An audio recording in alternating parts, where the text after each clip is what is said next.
Вот, котел стучит. Ну, давай снимать крышку. Вот. Звук исчез. Звук исчез, но если сейчас открою горячую воду, опять появится.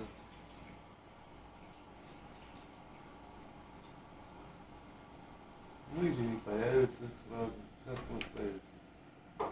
Вот. О, начал стучать опять. А звук идет вот отсюда, вот это, вон, на выходе, вот где датчик стоит, вот палец ложу прямо по пальцу, стук, стук, теплообменника. Но когда, если сейчас выключить, хотя насос будет работать, но стука не будет.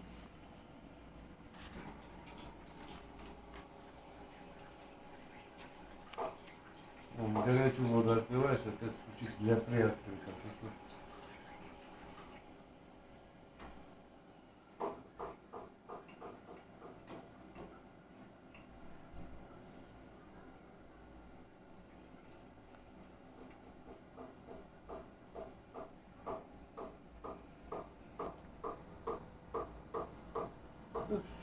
Такой звук.